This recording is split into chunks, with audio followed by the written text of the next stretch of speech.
Hello everyone, मैं doctor प्रगति गुप्ता और आज इस वीडियो में हम बात करेंगे उन रीजंस के बारे में जिसकी वजह से पैरालिसिस के पेशेंट की बॉडी के अंदर स्वेलिंग देखने को मिल सकती है या नॉर्मली किसी की बॉडी में भी सूजन देखने को मिल सकती है। क्योंकि जब भी पैरालिसिस का पेशेंट क्लिनिक विजिट करता है, आपसे बात करता है, तो वो एक कंप्लेंट ज़रूर करता है कि मेरी बॉडी में बहुत ज़्यादा सूजन आ रही है। किसी किसी पेशेंट के अंदर ये पैटर्न यूनिलेटरल होता है, मतलब एक तरफ का ही लिम्ब अफेक्टेड होता है, चाहे उसका एक साइड का हाथ है, एक साइड का पैर है। और काफ़ी पेशेंट्स में बायलेटरली भी ये देखने को मिलता है, दोनों साइड के हाथ और पैर के अंदर भी सूजन देखने को मिल सकती है, या कभी कभार चेहरे पे भी सूजन देखने को मिल सकती है। तो हमें क्लियर होना ज़रूरी है, तभी हम पेशेंट को एक्सप्लेन कर पाएंगे कि ये परेशानी क्यों हो रही है। तो हम आज इसको पूरा अच्छे तरीके से समझेंगे इस वीडियो के अंदर। अगर पेशेंट के यूनिलेटरल पैटर्न ऑफ स्वेलिंग है, मतलब उसके एक साइड, आप मान लीजिए मेरे लेफ्ट हैंड साइड पैरालिसिस है, तो मेरे लेफ्ट हाथ और लेफ्ट पैर पे ही अगर सूजन आ रही है, उसके पीछे कई सारे रीजंस हो सकते हैं। कभी कभार क्या होता है, पेशेंट क्योंकि अब पैरालिसिस का पेशेंट है, ज़्यादा मोबिलिटी नहीं होती है, मूवमेंट नहीं होती है, हाथ पैर लटका हुआ ही रहता है, तो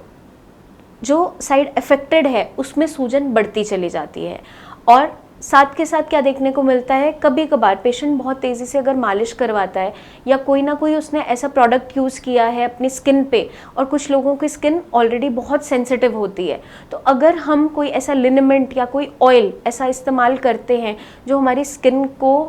अच्छे से सूट नहीं कर रहा है, एलर्जिक रिएक्शन कभी कभार कॉज कर रहा होता है, तो पैटर्न क्या देखने को मिलता है, पेशेंट ने,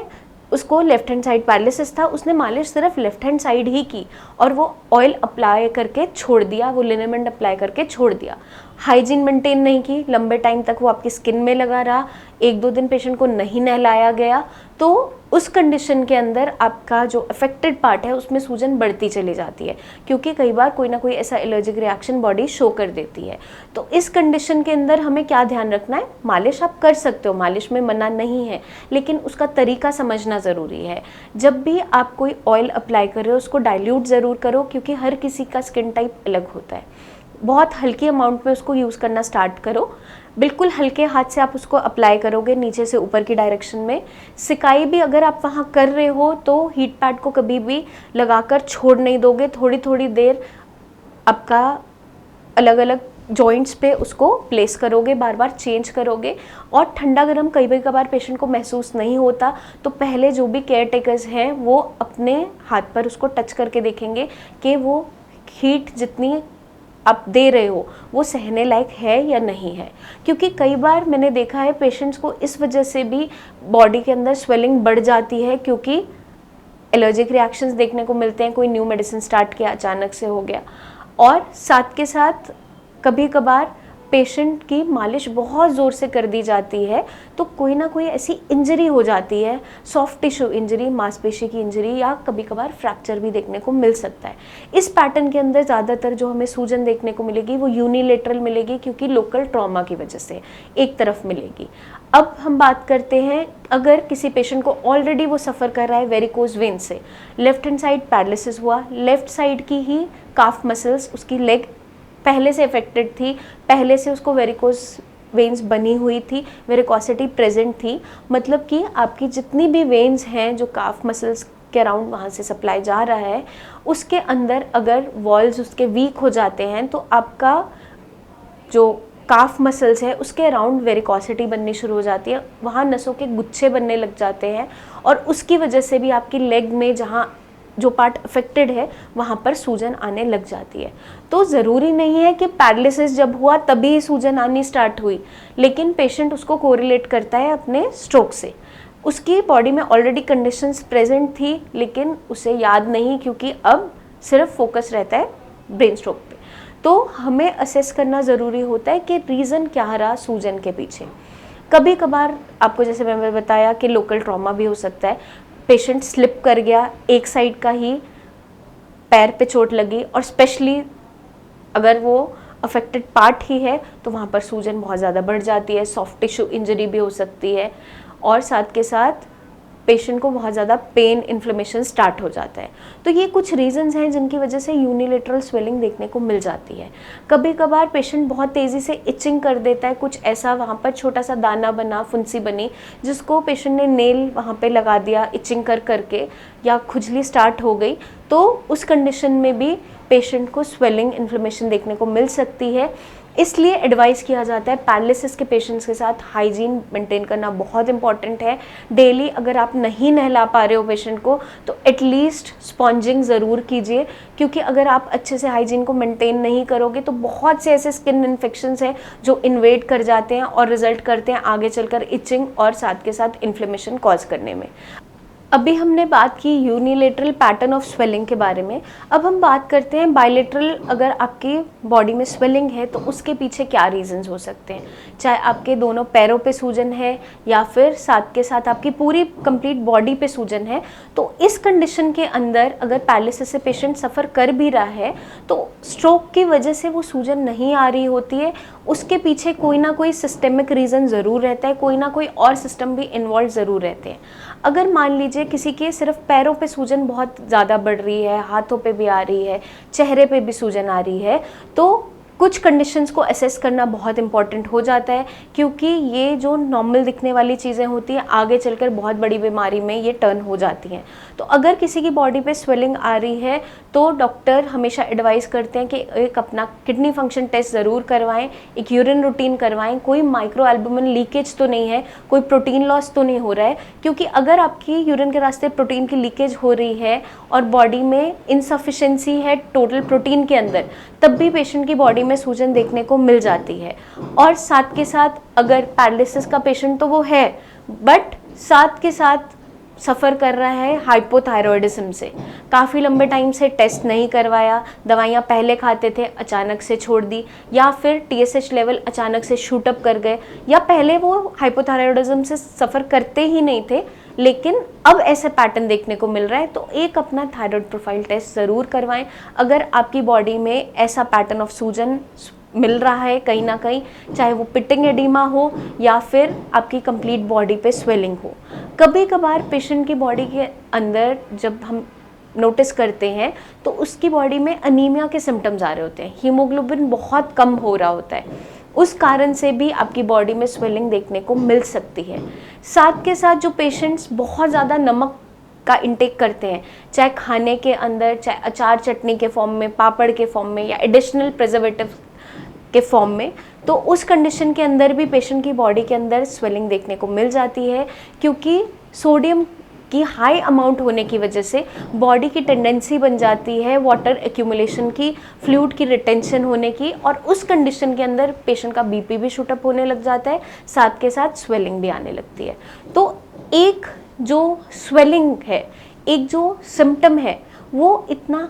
कॉमन दिखने वाला सिम्टम है, पेशेंट कभी कभार हल्के में ले जाता है, लेकिन आज मैंने आपको समझा दिया कि अगर यूनिलेटरल पैटर्न है, एक तरफ सूजन है, तो उसके पीछे क्या कारण हो सकते हैं। उसके पीछे मोस्टली लोकल रीज़न इन्वॉल्व होते हैं। जिस एरिया की स्वेलिंग है उस एरिया में कुछ ना कुछ ऐसी इंजरी है, या उस एरिया में कुछ ना कुछ ऐसी डिफॉर्मिटी आ रही है जिसकी वजह से सूजन आ रही है। लेकिन अगर आपकी बायलेटरल स्वेलिंग है, बॉडी के हाथ पैर दोनों पे है, चाहे दोनों पैरों पे है, दोनों तरफ है इन्वॉल्व है, तो उसके अंदर कोई ना कोई ऐसा सिस्टमिक रीज़न मिल जाता है, कोई ना कोई सिस्टम की इन्वॉल्वमेंट अलग से मिल जाती है। जैसे किडनी इन्वॉल्व हो सकती है, कार्डिक रीज़न हो सकता है, साथ के साथ आपका हार्मोनल इम्बैलेंस हो सकता है। बहुत सारे पैरामीटर्स हैं जो आपके इम्बैलेंस मिल सकते हैं, जिसकी वजह से आपकी बॉडी में स्वेलिंग जनरेट होती है। तो हमेशा स्वेलिंग का पैटर्न समझना ज़रूरी है। ज़रूरी नहीं है कि आप अगर पैरालिसिस के पेशेंट हो तो ही आपको स्वेलिंग आ रही है, साथ के साथ कोई और बीमारी भी पीछे जुड़ी हुई मिल सकती है। जो पेशेंट्स ओवरवेट होते हैं, जिनका वज़न बहुत ज़्यादा है, अब उन पेशेंट्स के अंदर भी बायलेटरल फीट के अंदर स्वेलिंग देखने को मिल जाती है, क्योंकि सारा वज़न उनके पैरों के ऊपर बेयर करना जब स्टार्ट करते हैं वो, और ओवरवेट हो जाते हैं, वज़न बढ़ता ही चला जाता है, तो सबसे पहले जो सबसे ज़्यादा वेट आपकी बॉडी का संभालते हैं वो आपके दोनों पैर ही हैं। उनके अंदर स्वेलिंग आनी स्टार्ट हो जाती है। उस कंडीशन में भी स्वेलिंग देखने को मिल सकती है, बट बायलेटरल मिलेगी। तो पैरालिसिस के जो पेशेंट्स ओवरवेट होते हैं उनमें ज़्यादातर मैंने पैटर्न देखा है कि दोनों पैरों में बहुत ज़्यादा सूजन देखने को मिल जाती है। तो हमें समझना ये ज़रूरी है कि किस वजह से सूजन आ रही है, उस रीज़न को फाइंड आउट करना ज़रूरी है और उस पर काम करना ज़रूरी है, तभी आपको सिम्टम्स में रिलीफ मिल पाता है। कभी कभार पेशेंट गर्म पानी में पैर डाल के बैठ जाता है, सिकाई कर रहा है, लेकिन वहाँ पे इन्वॉल्वमेंट है उसके सिस्टम की, लोकली तो वो उसको आराम दे रहा है, सूजन कुछ टाइम उतरती है लेकिन दोबारा आ जाती है। आपका लिवर भी इन्वॉल्व हो सकता है इस कंडीशन के अंदर। तो आपके ब्लड टेस्ट टाइमली आपको करवाने ज़रूरी है। अगर आपको कोई भी ऐसी परेशानी हो रही है तो नियर बाय डॉक्टर से जाकर मिलें, उनसे क्लियर करें कि रीज़न क्या रहा सूजन के पीछे, क्योंकि इसको हल्के में आपने आगे चल कर नहीं लेना है, क्योंकि बहुत सी बीमारियां ऐसी एक सिंगल सिम्टम से जुड़ी हुई मिल सकती हैं। तो हमें अपनी बॉडी का खास ध्यान रखना है। और कभी कभार पेशेंट की कंप्लीट बॉडी के अंदर सूजन इसलिए भी देखने को मिल जाती है कि खाने पीने में पेशेंट माल नरिशमेंट की तरफ जा रहा होता है, पेशेंट बेड रिडन रहा, प्रोटीन ढंग से नहीं खा रहा, खाना खा ही नहीं रहा है, भूख लग भी रही होती है, तो इस डर के मारे कि वॉशरूम में चल फिर कर नहीं जा पाऊँगा, बेड में मुझे किसी को करवाना पड़ेगा, बहुत से पेशेंट डर के मारे खाना खाना छोड़ देते हैं। बहुत पेशेंट्स की हिस्ट्री लिए ये भी एक रीज़न मिला है साथ में। और जब बॉडी माल नरिशमेंट की तरफ जा रही होती है, बॉडी में से मसल मास लॉस होने लगता है, मांसपेशियाँ सूखने लगती हैं, बॉडी के अंदर प्रोटीन की कमी होने लगती है। तो जब भी बॉडी के अंदर प्रोटीन की कमी होना स्टार्ट होती है, धीरे धीरे जब आपकी बॉडी में एल्बुमिन जो प्रोटीन है वो कम होने लगेगा, टोटल प्रोटीन कम होने लगेगा, तो पेशेंट की बॉडी में सबसे पहला सिम्टम जो देखने को मिलता है वो होता है फ्लूइड रिटेंशन का। पेशेंट की बॉडी में पानी भरना स्टार्ट हो जाता है और पेशेंट की बॉडी में सूजन आनी शुरू हो जाती है। तो जितने भी पैरालिसिस के पेशेंट्स हैं उनसे मेरी एक ही रिक्वेस्ट है कि अपना खास ध्यान रखें, अपने डाइट का ध्यान रखिए। एकदम से ना तो प्रोटीन छोड़ना है आपने, क्योंकि जैसे जैसे मौसम बदलता है कभी कभार पेशेंट को भूख लगनी कम हो जाती है या भूख अच्छे से लगती ही नहीं है। तो उस कंडीशन में आप लाइट प्रोटीन अपना हल्की दालें हैं, दूध है, मशरूम है, सोयाबीन थोड़ा थोड़ा लेते रहिए। जो पेशेंट्स नॉन वेजिटेरियन हैं, अगर एग, फिश, चिकन खाते थे लेकिन अब डाइजेशन अच्छा नहीं रहता, खाते कभी कभार लूज मोशन हो रही होती है, तो आप लाइट प्रोटीन पे रहिए, दालें अपने खाने में ऐड ऑन करते रहिए, डेली थोड़ी थोड़ी क्वांटिटी लेते रहिए, ताकि आपकी बॉडी में डेफिशिएंसी क्रिएट ना हो। क्योंकि कई सारी डेफिशिएंसीज की वजह से भी आपकी बॉडी में स्वेलिंग देखने को मिलती है, जिसमें से विटामिन डी डेफिशिएंसी भी एक ऐसी डेफिशिएंसी है जो कॉमनली आजकल हर किसी में देखने को मिल जाती है। और पैरालिसिस के पेशेंट में जब एकदम से इमोबिलाइजेशन की तरफ वो चला जाता है, चल फिर नहीं रहा होता है, तो अचानक से ये कंडीशन और ज़्यादा एग्रेवेट हो जाती है। हमें क्या ध्यान रखना होता है, अपने खाने से, अपनी डाइट से विटामिन्स को भरपूर अपनी बॉडी में रखना होता है, तभी आपकी बॉडी अच्छे से रिकवर कर पाती है। क्योंकि जब भी किसी को पैरालिसिस होता है वो कम्प्लीटली दूसरे जनों पे डिपेंडेंट हो जाता है, चलने फिरने के लिए, उठने बैठने के लिए, छोटे छोटे कामों के लिए। उस कंडीशन में अगर बॉडी में एनर्जी पूरी है तभी वो अपनी विल पावर को स्ट्रॉन्ग रखते हुए उठना बैठना एक्टिविटी करना स्टार्ट करता है। क्योंकि पेशेंट की बॉडी में अगर स्ट्रेंथ ही नहीं है, मसल्स में पेन हो रहा है, बॉडी में सूजन आ रही है, इतना ज़्यादा डिस्कम्फर्ट बना हुआ है, तो पेशेंट एफर्ट लगाना ही छोड़ देता है और हमेशा उसी कंडीशन में रह जाता है। तो आप सभी से मेरी एक रिक्वेस्ट है, अपनी रिकवरी को स्पीड अप करने के लिए, अपनी रिकवरी को जल्दी से जल्दी लाने के लिए और इंडिपेंडेंट होने के लिए अपनी तरफ से एफर्ट लगाना बहुत इंपॉर्टेंट है, जिसमें आपको अपनी रेगुलर डाइट में बहुत अच्छे से ध्यान रखना है कि विटामिन्स पूरे हों, B12 है, चाहे विटामिन डी है, प्रोटीन का इंटेक है, वो अच्छे से करना है। साथ के साथ एक्सरसाइज, जो एक्टिव एक्सरसाइजेज है जो आप खुद से कर सकते हो, चाहे किसी का सपोर्ट लेके इनिशियली करो, बट करनी ज़रूर है। और जो भी आप बीमारी से सफ़र कर रहे हो पहले से, अगर आप बीपी के पेशेंट हो, डायबिटिक हो, तो उन पैरामीटर्स को डेली मॉनिटर करना ज़रूरी, बहुत ज़्यादा ज़रूरी हो जाता है, क्योंकि वही बेसिक रीज़न रहे हैं आपकी इस कंडीशन के पीछे। आप दोबारा अगर इंडिपेंडेंट हो भी जाते हो दोबारा से चांसेस होते हैं स्ट्रोक होने के, एक बार अगर किसी को स्ट्रोक हो जाता है। अगर हम चीज़ों का ध्यान नहीं रखते हैं, अगर हम उस रीज़न पे वर्क नहीं करते हैं जिसकी वजह से हमें स्ट्रोक हुआ है, तो हमने अपना खास ध्यान रखना है, गाइडलाइंस को अच्छे से फॉलो करना है। आई होप ये वीडियो आपको मदद करेगी बहुत सी चीज़ों को अच्छे से क्लियर करने में, अच्छे से जानने में। फिर भी आपके माइंड में कोई भी डाउट्स रह जाते हैं तो बेझिझक आप नीचे दिए हुए नंबर्स पर हमें व्हाट्सएप भी कर सकते हैं, आप कॉल करके हमारे टीम ऑफ डॉक्टर से बात भी कर सकते हैं, या अपॉइंटमेंट लेकर आप क्लिनिक विजिट भी कर सकते हैं। जो पेशेंट्स दूर रहते हैं, नहीं विजिट कर पा रहे हैं, चलने फिरने की कंडीशन में नहीं भी है, उनको भी निराश होने की ज़रूरत नहीं है। आप नीचे दिए हुए नंबर्स पर अपनी प्रेजेंट कंडीशन की वीडियो भेजें, हम आपकी पूरी से पूरी मदद करेंगे जो हमारे एंड पे पॉसिबल होगी, और आपको दोबारा इंडिपेंडेंट बनाने में जल्दी से जल्दी हम काम करना स्टार्ट करेंगे। श्रेयस की पूरी टीम है आपके साथ, तो बिल्कुल भी निराश नहीं होना है। जो आपको गाइडलाइंस दी जाती हैं उसको अच्छे से फॉलो कीजिए, अपना खास ध्यान रखिए। Take care.